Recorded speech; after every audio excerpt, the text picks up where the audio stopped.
Uganda, beyond your dream.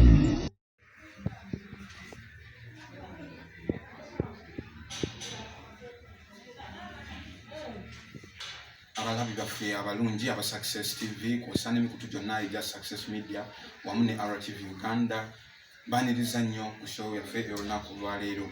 Yes, nga bwenna bwe mukimanyi nti ennaku z'omwezi 24 omwezi ogwokusatu buli mwaka tukuza olunaku lwa kalwadde kano aka TB okugezaako ate okubanga tufuna engeri butya gye tusobola okuba nga tuvvuunuka obulwadde buno n'okwongera okumanyisa abantu ab'enjawulo ku bulwadde buno nti omuntu yenna singa aba ali eyo ng'afunye obulwadde buno butya bw'ayinza okuba nga abuvaamu. Mpozi n'ekirala era kampusi ez'enjawulo ziteekawo engeri ey'enjawulo naddala okukebera abantu ababa bazze mu kampusi ng'ezo okulaba nti balina obulwadde buno ye oli bw'aba bulina agenda buvaamu ate bagenda kutandika ate okufuna obujjanjabi okulaba nga ate bataasa obulamu bwe. So olunaku olwaleero tuyiseeko mu kitundu ekiyitibwa Kyantima mu Kasangati Town Council mu district ey'e Wakiso. Eno nno gye tusangidde abamu ku bannaffe abatwewuunyisiza ennyo olunaku olwaleero, bannaffe abatulaba. Baganda baffe bano baliko obulemu era ndowooza nga omubalaba abasinga nti batambulira ku miggo, wabula ate kyakwewuunyisa nti wano mu ggwanga Uganda mu Town Council ey'e Kasangati be bavuddeyo okulaba nti bakuza olunaku luno olwa TB.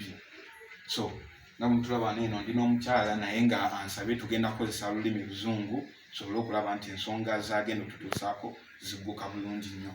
Yes, I'm glad to meet you, madam. Your name is? My name is Agnes Nasirumbi, a leader of persons with disabilities in Kasangati Town Council.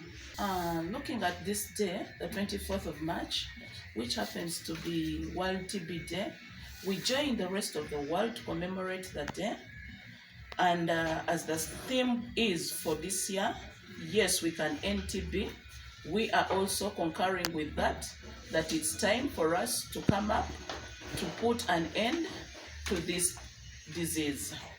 It's time, I will say, for us to test and treat latent TB infection. It's time to speak out. It's time to end the stigma that is amongst the population. People fear to come out to do the testing, fear to come out to speak, and in the end, we have increased the numbers of people dying out of TB infection. So it is still time for us to strengthen TB education and awareness amongst the masses, and it's time to end TB. As the clock is ticking, we join the world to say, yes, we can end TB. Looking at numbers, it is on record that a total of 1,600,000 people die from TB every year, including 187,000 people with HIV. Those are big numbers, but when we put our hands together, feet to the ground, we can end this disease. Our appeal to the government that as the norm has been, we have to seek out the services. I would think in this case, let it be government initiative to see to it that this comes down to the grassroots, the testing, the treatment. The government should be involved in the awareness and education of this disease, reaching out to the communities, to the smallest unit, I would say that is the family, to help in eradicating TB. Okay, thank you very much, madam. Amanya goseba. Mukulu Frederick Makonzi tulaba nti ku nteekateeka y'olunaku olwaleero nti kindaga nti gwakwasaganya eby'abantu naddala bwe tutuuka ku nsonga ya TB oba ne mu communities ez'enjawulo. Mbadde nsabaawo wennyini oba osinza ekituwa obubaka bwose.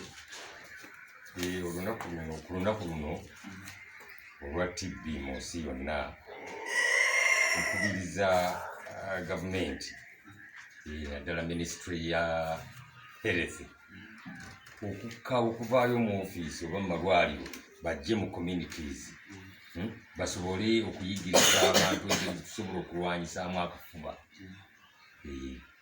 Abantu babeere nga bamanyi ki kye beewala, ki kye bagira ki, bayigiriza n'engeri gye bamiramu eddagala. Kakati sebo nga tetunaba kubanga tutubaawo wenyini.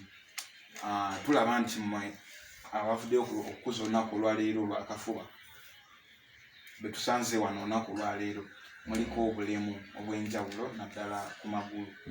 Kyekisinze okuba nga kibasikiriza okuvaayo ate okulaba nti mwenyigira mu lunaku luno olwa TB. Batuyita nno abantu ab'enkizo mwakitwala nti abantu abaliko obulemu. Naye kijeeyo kugamba tugambe si mu Uganda yokka naye mu nsi yonna ffe tuvuddeyo olunaku luno olwaleero okusobola odukola ki odukuza nga tukubiriza tutegeeza gavumenti naye eveeyo ebeere ng'ejja wansi mu bantu ekole kwegamba awareness, eyigiriza abantu bye tusobola okwewala n'okukola ki mu butuufu tusobolera ddala okukola ki tusobola okulwanyisa TB ne tumusaanyaawo. Kitegeera kati sebo mukama wange ebiseera ebisinga tulaba abantu abamu ku ndwadde nga zino batya nnyo okuvaayo kubanga beekebeza nti oluusi awamu babasaba ssente. Abantu ng'abo abali eyo ng'alina akafuba naye ng'atya okwekebeza oba n'oyo atamanyi na bulamu bwe butya bwe buyimiridde oyinza kubanga omuwa amagezi ki olunaku nga luno lwa TB. Baveeyo kubanga nga omulamwa gwaffe bwe guli nti tusobola okumalawo TB awona. Kasita omira eddagala bulungi ng'abasawo baba bagambye kwegamba ekyokwetya kiyita oba kyabujega. Bweweetya towona. Tuukirira omusawo mubuulire buli kimu kyonna abasawo balina ebirayiro bye balayira tajja kwasanguza mu bantu balala y'omulimu gwe kujjanjaba. Akujjanjaba n'awona n'owona bulungi nnyo mu myezi nga 6 ate tebikyalinga luli we byalinga nti bakuba empiso 6 kati bakuwa eddagala lya bikaawo banga 4 oba 5 bw'olindira mu myezi egyo yaba bagambye kuwona n'owulira dda. Erinnya mpitibwa Isa Kizinzi.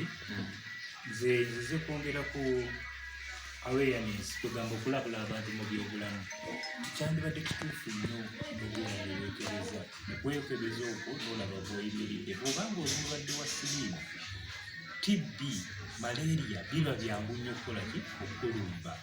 Buli lwe weekebeza n'ogenda neweekebeza omanya obulamu bwo bwebwidde bakuwa eddagala erya malaria era n'erya TB kubanga lyerya TB automatically bw'oba ofunye AIDS TB ebeera shuwa nti ddala oteeka okukukwata. Kati bw'oba ogenda neweekebeza bakuwa mangu eddagala era newejjanjaba n'ebyo. Kati endwadde zino 3 zombi zikwatagana nti HIV kyangu nnyo okulumbibwa malaria, HIV wangu nnyo okukwatibwa TB naye ng'ate eddagala weeriri eryo erya TB era wekakujjanjaba TB awo zino endwadde zonna endala ziba teziyinza kuzanjirako. Kale nze kwongera kukubiriza abantu okufaayo nnyo okugenda okwekebeza. Ekyo kikulu nnyo ogenda nomwekebeza n'omanya bw'oyimiridde. Naffe nno kwenyigira nnyo mu lunaku luno olwa TB Day nga tukubiriza abannaganda baffe kubanga TB bangi balowooza nnyo nti atambula n'akawuka so ng'ate abeeramu tumulina.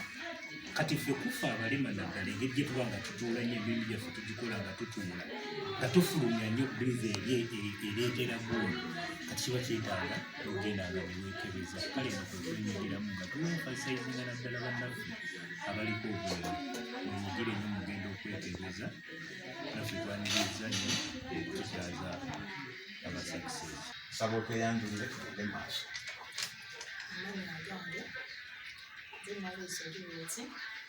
Kansala omukyala nkiikirira abaliko obulemu oba abantu ab'enkizo mu Kasangati Town Council era nze kansala omukyala. Tweyanziza nnyo tweyanziridde. Tulaba nti abantu bano eno abaliko enkizo mu Kasangati Town Council beboka abavuddeyo okulaba nga bakuza olunaku luno olwa World TB Day mu Kasangati mpozi n'ebitundu ebirala eby'eggwanga. Badde nsaba oba olina obubaka bw'osobola okubawa obuyiseewo kati mpozi n'ebyo byonna bye wandyagadde okubanga otuma gavumenti tubiseewo mu ddakiika zino tulina. kati nze obubaka bwe njagala okuwa olunaku lwakafuba gavumenti efeeyo ekke wansi ereme okusigala eri waggulu ekke eno mu byalo wansi ddala ejja enoonya abantu abo kati ngaffe abantu abaliko obulemu tuyinza okubeera awo ng'amazima tolina nawootandikira olowooza ogenda mu malwaliro tolina nabuyambi nze ŋŋamba gavumenti yandibadde evaayo netuyambamu ensonga gavumenti eveeyo ejjanjaba abantu tibyakome ffe abaliko obulemu Kasangati era tulina ekibiina kyaffe ekyaba PWD Kasangati Sako era gavumenti eba efunye obuyambi esobola okuteekamu ekyo tenyinina ekibiina kiregistered oteyanjulire amannya go. Amannya nze Lubobijjo. Nze ng'omuvubuka kuno olunaku olwa TB, abavubuka abasinga babigatta TB ne siriimu bamanyi kyekimu naye nga si kyekimu. Gavumenti yandituyambye n'esomesa ku bintu ng'ebyo. Ffe nga abavubuka gavumenti etufaako nnyo mu bya ssente, tetufaako mu bya ndwadde ng'ebyo. Tetubeera eno nga etugamba tukulaakulanya naye ebintu ng'ebyo tebitunuulira.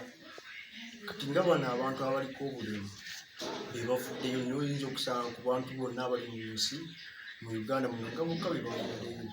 Kitegeeza gavumenti ebiteekemu amaanyi, abavubuka etutunuulemu, abantu batunuulira nnyo siriimu bamugatta ne TB nga bamanyi bwe bulwadde obumu. Kitegeeza gavumenti erina okuteekamu amaanyi etuireko wansi mu bantu abavubuka batuukeko babuuliriza ne batunuuliza kya ssente kyokka wabula n'ebyobulamu ebitunuulemu.